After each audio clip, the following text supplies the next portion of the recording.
Hello student, आप सभी का study with Satyabhama Singh YouTube channel में स्वागत है। तो आज आपका क्या है 17 मार्च, और आज जो भी पेपर हुआ है उसका एनालिसिस आपको यहाँ पर मिलने वाला है। तो उसी से संबंधित क्वेश्चन जो लोगों ने बताए हैं हमने इसमें सॉल्व करे हैं। तो आप पोषण और स्वास्थ्य से संबंधित इसमें सारे क्वेश्चंस हैं जो भी आपके आए हुए हैं, क्योंकि ऐसा बोला जा रहा है कि पोषण और स्वास्थ्य वाला चैप्टर है, काफ़ी ज़्यादा डिफ़िकल्ट पूछा जा रहा है।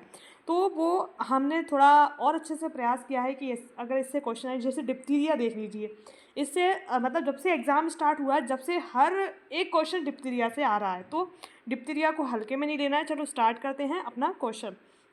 डिप्थीरिया का कारण क्या है? तो डिप्थीरिया पहली चीज़ तो है, ये किससे होती है बीमारी? तो ये बैक्टीरिया से होने वाली बीमारी है, ये आपको याद रखना है। सबसे इंपॉर्टेंट तो यही वाला क्वेश्चन है, ठीक है। डिप्थीरिया किस बैक्टीरिया द्वारा उत्पन्न होती है? तो ये आपका कौन सा बैक्टीरिया है? कोरोना बैक्टीरियम डिप्थीरिया के द्वारा होती है, ठीक है। नेक्स्ट पूछा जाएगा डिप्थीरिया के सामान्य लक्षण कौन से हैं? तो डिप्थीरिया के जो सामान्य लक्षण हैं वो क्या हैं? गले में दर्द व सफ़ेद पट्टियाँ, ये चीज़ें आपकी क्या है, ये सामान्य लक्षण दिखाई देते हैं। नेक्स्ट है डिप्थीरिया का मुख्य उपचार क्या है? तो डिप्थीरिया का जो मुख्य उपचार है वो एंटीबायोटिक्स है, यानी एंटीबायोटिक्स के द्वारा डिप्थीरिया का उपचार किया जा सकता है। तो डिप्थीरिया से बचाव के लिए कौन सा टीका दिया जाता है? तो डीटीपी जो टीका है, डिप्थीरिया टेटनस ऑफ पर्टिसिस, ये टीका आपका किस लिए दिया जाता है? डिप्थीरिया के लिए दिया जाता है। डिप्थीरिया के कारण कौन सी जटिलताएं हो सकती हैं? तो दिल की समस्या डिप्थीरिया के कारण हो सकती है। ये क्वेश्चन किसी ने नहीं बताया होगा, परंतु देखिए दिल की समस्या है डिप्थीरिया के कारण हो सकती है, तो आपके लिए इंपॉर्टेंट क्वेश्चन है। नेक्स्ट है डिप्थीरिया के संचार का मुख्य तरीका क्या है? तो डिप्थीरिया जो आपका फैलता है वो क्या है? संक्रमित वस्तुओं के संपर्क के कारण फैलता है, संक्रमित बीमारी है आपकी डिप्थीरिया, ठीक है। नेक्स्ट क्या है? कवक जनित रोग। तो कवक जनित रोग किससे होते हैं? कवक से ही होते हैं, ठीक है। नेक्स्ट है कवक जनित रोग को फंगस या एराइटमेटोसिस कहा जाता है। तो कौन सा ऐसा रोग है जिसे एराइटमेटोसिस कहा जाता है? तो ये हाथ एथलीट फूड या जिसे हाथी पाँव भी बीमारी बोलते हैं, ठीक है।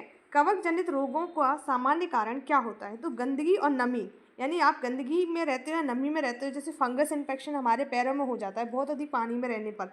बरसात के समय में कुछ लोगों को हुआ होगा तो देखा होगा, ठीक है। कैंडिडियासिस के कारण होने वाला कवक क्या है? कवक क्या है? तो ये पूछा गया है, ये है कैंडिडा एल्बिकन्स है, ठीक है। कैंडिडा एल्बिकन्स, ठीक है। किस कवक जनित रोग को पेडिक्यूलोसिस के नाम से जाना जाता है? इसमें से कौन सा जो कवक जनित रोग है जो पेडिक्यूलोसिस नामक रोग नाम से जाना जाता है?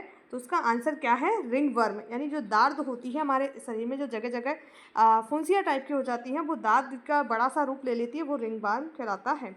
नेक्स्ट है फंगस संक्रमण का इलाज सामान्यतः किस प्रकार से किया जाता है? तो एंटी फंगस दवाओं से क्या किया जाता है? फंगस संक्रमण का इलाज किया जाता है। एथलीट फूड का मुख्य कारण क्या है? एथलीट फूड किससे होती है? कवक जनित बीमारी है, और जिसे हाथी पाँव भी कहा जाता है। कवक जनित संक्रमण के लिए सबसे अधिक संवेदनशील रोग कौन से होते हैं? तो ये है रोग प्रतिकारक क्षमता कमजोर हो जाना सबसे बड़ी कारण हो सकता है। नेक्स्ट है कवक जनित संक्रमण का सामान्य लक्षण क्या होता है? खुजली, जलन और सूजन, ये 3 सामान्य लक्षण इसमें दिखते हैं। नेक्स्ट क्या है? कवक जनित रोगों का प्राथमिक उपचार क्या है? एंटी फंगल क्रीम और दवाइयाँ इसका प्राथमिक उपचार है। कुछ वायरस जनित बीमारियां हैं, जैसे वायरस जनित रोगों का मुख्य कारण क्या होता है? वायरस, पहली चीज़ तो यही पता होना चाहिए, क्योंकि जनरल क्वेश्चन आ रहे हैं और वही हम गलत कर रहे हैं तो कुछ नहीं हो सकता हमारा। एड्स किस वायरस से होता है? HIV human immuno deficiency virus के कारण होता है। इसके बारे में एक और चीज़ जान लीजिए, इसका जो उन्मूलन दिवस है 1 दिसंबर को मनाया जाता है, और जो एड्स नियंत्रण कार्यक्रम है 1987 में प्रारंभ हुआ था, ये आपको याद होना चाहिए, ठीक है। Hand food and mouth disease किस वायरस के कारण होती है? तो एट्रोवायरस जो होता है, एट्रोवायरस उसके कारण होती है। किस वायरस के कारण चिकन पॉक्स होता है? तो वेरिसेला या जोस्टर वायरस है, जिसके कारण क्या होता है? चिकन पॉक्स आपको हो जाता है। हेपेटाइटिस बी वायरस किस अंग को प्रभावित करता है? तो लीवर को। यह क्वेश्चन काफ़ी इंपॉर्टेंट है। हेपेटाइटिस बी है जो वायरस जनित बीमारी है, और ये आपके लीवर को इन्फेक्ट करती है। नेक्स्ट है इन्फ्लुएंजा फ्लू वायरस किस परिवार का वायरस है? तो ऑर्थोमिक्सोविरिडे परिवार का इन्फ्लुएंजा फ्लू है, वो वायरस है। इस तरह के क्वेश्चन पूछे जा रहे हैं, तो आप लोग इनको कंटेस्ट कर लीजिए, ठीक है, काफ़ी ज़्यादा इंपॉर्टेंट है। किस वायरस के कारण पोलियो होता है? तो पोलियो वायरस के कारण पोलियो होता है। पोलियो की जो वैक्सीन दी जाती है वो 1995 से दी गई है। इसका उन्मूलन 27 मार्च, ठीक है, 2014 को कर दिया गया था, ठीक है। नेक्स्ट है डेंगू बुखार किस वायरस द्वारा उत्पन्न होता है? तो डेंगू बुखार से है वो आपके डेंगू वायरस के द्वारा होता है, जो मादा एडीज मच्छर के कारण से, एडीज मच्छर के काटने से होता है। ठीक है, नेक्स्ट है मंकी पॉक्स किस वायरस के कारण होता है? मंकी पॉक्स वायरस के कारण आपको मंकी पॉक्स हो जाता है। कोविड-19 किस वायरस के कारण हो रहा था? तो सार्स जो कोव-2 है यानी कोरोना वायरस के कारण कोविड-19 हुआ था। नेक्स्ट है ट्यूबरक्लोसिस टीबी किस बैक्टीरिया के कारण होता है? जो ट्यूबरक्लोसिस टीबी है माइकोबैक्टीरियम ट्यूबरक्लोसिस के कारण होता है। टीबी उन्मूलन दिवस है वो आपकी 24 मार्च को मनाया जाता है। और टीबी को मध्य प्रदेश सरकार कब तक खत्म करेगी? 2025 तक, और भारत सरकार 2030 तक टीबी का उन्मूलन भारत से समाप्त कर देगी, ऐसा लक्ष्य रखा गया है। नेक्स्ट है पाइलेक्राइटिस किडनी से संक्रमण किस बैक्टीरिया के कारण होता है? तो ई कोलाइन के कारण होता है। डिप्थीरिया किस बैक्टीरिया द्वारा उत्पन्न होता है? तो कोरोनोबैक्टीरियम डिप्थीरिया के कारण होता है। टाइफाइड बुखार किस बैक्टीरिया के कारण होता है? तो साल्मोनेला, जो आपका ऑप्शन फर्स्ट ही इसका आंसर है, साल्मोनेला टाइफी के कारण टाइफाइड होता है। किस बैक्टीरिया के कारण प्लेग होता है? तो प्लेग जो आपका होता है वो है आपका यर्सीनिया पेस्टिस के कारण आपका प्लेग होता है, जो चूहों के कारण होता है। लीप्रोसी किस बैक्टीरिया के कारण होता है? तो माइक्रोबैक्टीरियम लेप्रोसी यानी कोढ़ जो रोग हो जाता है वो उसकी बात की जा रही है। ठीक है, कुष्ठ रोग। गोनोरिया किस बैक्टीरिया के कारण होता है? तो गोनेरिया जो बैक्टीरिया के कारण होता है वो उसका आंसर क्या है? ऑप्शन नंबर फर्स्ट नाइसेरिया गोनेरेहा है। ठीक है, किस बैक्टीरिया के कारण पेट के में संक्रमण होता है? तो पेट में जो संक्रमण होता है वो बैक्टीरिया आपका क्या है? हेलिकोबैक्टर पाइलोरी है। ठीक है, पेट में अल्सर किस बैक्टीरिया के कारण उत्पन्न होता है? तो हेलिकोबैक्टर पाइलोरी के कारण अल्सर होता है। किस बैक्टीरिया के कारण दस्त रोग होता है? तो ये आपका होता है ऑप्शन नंबर फर्स्ट यानी साल्मोनेला वायरस के कारण आपको क्या हो जाता है? दस्त रोग हो जाता है। नेक्स्ट है विटामिन। कुछ हम पोषण और स्वास्थ्य से संबंधित जो इम्पोर्टेंट क्वेश्चन हो सकते हैं वो हमने लगाए हैं, लोगों ने बताए उस प्रकार से। विटामिन सी का मुख्य कार्य क्या है? तो ये प्रतिरक्षा तंत्र को मजबूत करता है। विटामिन सी की कमी से क्या हो जाता है? स्कर्वी, मसूड़ों से खून आना प्रारंभ हो जाता है। इसका रासायनिक नाम क्या है? आपको पता है, एस्कॉर्बिक अम्ल। क्या है? एस्कॉर्बिक अम्ल। विटामिन डी का मुख्य सोर्स क्या है? सूरज की रोशनी है। ठीक है, और इसका रासायनिक नाम कैल्सीफेरोल है। इससे हड्डियाँ टेढ़ी मेढ़ी हो जाती हैं और रिकेट्स नाम का रोग हो जाता है, याद रखना है, रिकेट्स। नेक्स्ट है कौन सा खनिज तत्व हड्डियों और दांतों के लिए निर्माण के लिए आवश्यक होता है? तो कैल्शियम प्लस फास्फोरस, ये दोनों क्या होते हैं? हमारे हड्डी और दांतों के लिए अच्छे होते हैं और इनका विकास करते हैं। नेक्स्ट है किस पोषक तत्व की कमी के पंखों की कमजोरी को थकावट हो सकती है? मतलब हमारे अंदर क्या होती है? थकावट होने का प्रारंभ हो जाती है हमारी, वो है आयरन। आहार में फाइबर की कमी से किस समस्या का सामना हो सकता है? तो कब्ज हमको क्या हो सकती है? भोजन पचने में असावधानी हो सकती है, यानी हमारा भोजन किससे पचता है? तो फाइबर के कारण ही, यानी जो रेशे वाला भोजन है वो ज़्यादा हमें मात्रा में खाना चाहिए ताकि हमारा भोजन है वो पच जाए। ठीक है, किस आहार में ओमेगा 3 फैटी एसिड सबसे अधिक पाया जाता है? तो ओमेगा 3 जो है वो आपका मछली में पाया जाता है, अच्छा होता है ओमेगा 3 एसिड। किस पोषक तत्व की कमी से स्कर्वी रोग हो जाता है? तो विटामिन सी हमने देखा। विटामिन ए से हमें क्या हो रहा था? आपका रतौंधी, यानी हमें दिखाई नहीं दे रहा था। और विटामिन डी से हमें रिकेट्स। ठीक है, और आयरन से हमें एनीमिया। और एनीमिया उन्मूलन दिवस 19 जून को मनाया जाता है, याद रखना है, मोस्ट इम्पॉर्टेंट क्वेश्चन है। और 1947 में इसका क्या करना है? उन्मूलन करना है एनीमिया का। ठीक है, विटामिन ए का मुख्य कार्य क्या है? विटामिन ए का मुख्य कार्य त्वचा और आंखों की सेहत बनाए रखना। स्वास्थ्य के लिए आवश्यक न्यूनतम पानी की आवश्यकता आपको ज़रूरी है, 3 से 4 लीटर आपको डेली पीना ज़रूरी है। यानी ये आपकी आंसर भले ही फर्स्ट दिया है पर 3 से 4 लीटर डॉक्टर अब वर्तमान में बोलते हैं। अगर ये ऑप्शन में आता है तो आप लोग क्या लगाओगे? 2 से 3 लीटर लगाना है, परंतु 3 से 4 लीटर भी आता है तो अब 2 से 3 लीटर ही लगा के आना, डॉक्टर कुछ भी बोलते हैं। किस प्रकार का वसा स्वास्थ्य के लिए सबसे लाभदायक होता है? तो संतृप्त वसा है वो अच्छा होता है क्योंकि ये पच जल्दी जाता है। गर्भावस्था से संबंधित क्वेश्चन बहुत ज़्यादा आ रहे हैं, तो गर्भावस्था को हमें किसी भी हालत में नहीं छोड़ना है। अभी जिनका एग्जाम कल है तो वो गर्भावस्था से संबंधित प्रश्न लगा लें या फिर उस चैप्टर को दोबारा रिवीजन कर लें, बहुत ही इंपॉर्टेंट है। गर्भावस्था की पुष्टि के लिए सबसे पहले कौन सी जाँच की जाती है? तो यूरिन परीक्षण किया जाता है, आपकी मूत्र की जाँच की जाती है। नेक्स्ट है गर्भावस्था के सामान्यतः सबसे पहला त्रैमासिक कब होता है? तो जो त्रैमासिक पहला होता है 1 से 12 सप्ताह का होता है। ठीक है, नेक्स्ट है गर्भवती महिलाओं की रक्त जांच में सामान्यतः कौन सा तत्व प्रमुख होता है? तो हीमोग्लोबिन होता है। ठीक है, क्योंकि हीमोग्लोबिन की कमी होगी तो बच्चा अस्वस्थ पैदा हो सकता है। गर्भावस्था में आयरन की कमी से कौन सी समस्या हो सकती है? एनीमिया यानी रक्त की कमी हो सकती है। गर्भावस्था के दौरान रक्तचाप की नियमित जांच क्यों जरूरी है? माँ और शिशु की सेहत सुनिश्चित करने के लिए उसका ब्लड प्रेशर जरूरी है, क्योंकि ज़्यादा ब्लड प्रेशर की कंडीशन में माँ और बच्चे दोनों की हेल्थ को परेशानी और कुछ नुकसान भी हो सकता है। प्रसव पूर्व जांच के दौरान टिटनेस का टीका क्यों दिया जाता है? बच्चे के जन्म के समय संक्रमण से बचने के लिए, क्योंकि उस समय महिला को काफ़ी ज़्यादा ब्लीडिंग हुई होती है, जिसके कारण किसी भी औजार का भी वो इस्तेमाल करते हैं तो माँ को किसी भी तरह का बीमारी ना हो, तो इसलिए टिटनेस का टीका गर्भावस्था के तुरंत बाद लगा दिया जाता है बच्चे के जन्म के बाद। गर्भावस्था के दौरान अल्ट्रासाउंड की जाँच क्यों की जाती है? भ्रूण के विकास और स्थिति को जानने के लिए गर्भावस्था में क्या की जाती है? भ्रूण की जाँच की जाती है।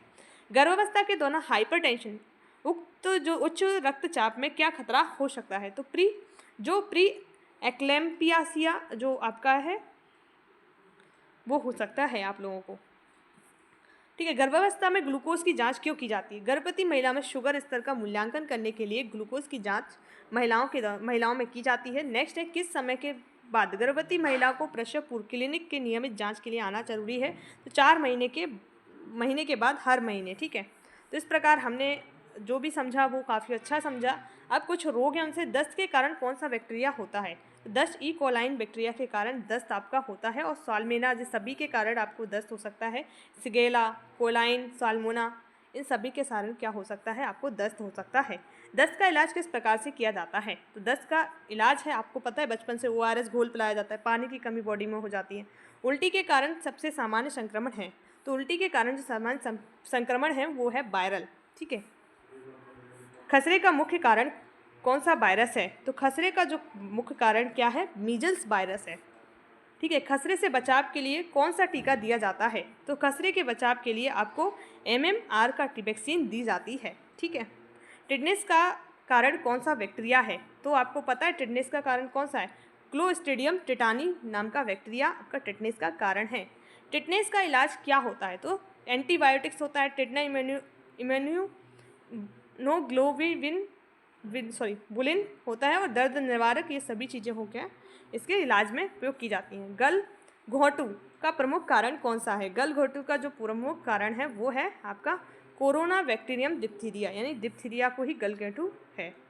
ठीक है, काली खांसी के कारण कौन सा बैक्टीरिया से होती है काली खांसी? तो ये बार्डेटेला पर्टुसिस से काली खांसी होती है। टीबी का मुख्य कारण क्या है? बैक्टीरिया है, हमने ऊपर भी देखा ये वाला क्वेश्चन। ठीक है, निमोनिया का सबसे सामान्य कारण कौन सा है? जो वायरस है बैक्टीरिया होता है, क्या होता है? सभी। ठीक है, उपयुक्त सभी हैं, ध्यान से देख लीजिए निमोनिया वाला। अभी इसकी एक वैक्सीन भी बनाई हुई है, उसका नाम आप लोग कमेंट करके बताओगे। निमोनिया से बचाव के लिए किस टीके का प्रयोग किया जाता है? तो निमोनिया से बचाव के लिए स्ट्रेप्टोकोकस न्यूमोनी वैक्सीन का प्रयोग किया जाता है। आँखों के संक्रमण का सबसे सामान्य कारण क्या है? तो आँखों में कोई जो संक्रमण होता है इसका सामान्य कारक क्या है? बैक्टीरिया है। आँखों के संक्रमण के लिए किस एंटीबायोटिक का उपयोग किया जाता है? तो वो आपका किया जाता है टेट्रासाइक्लिन का उपयोग किया जाता है आँखों के संक्रमण से बचने के लिए।